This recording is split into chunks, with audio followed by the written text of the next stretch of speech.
You ask Tiger to calculate. This deals with linear inequalities with one unknown. The final result is x smaller than 4.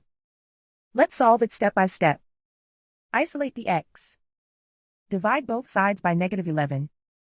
Whenever you multiply or divide by a negative, reverse the inequality sign.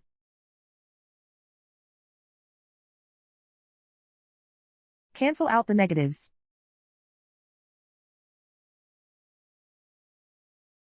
Simplify the fraction.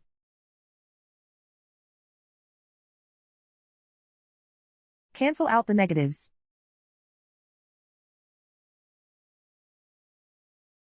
Find the greatest common factor of the numerator and denominator.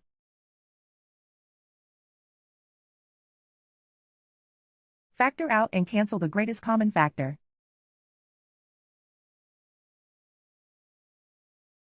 Plot the solution on a coordinate grid. And so the final result is x smaller than 4.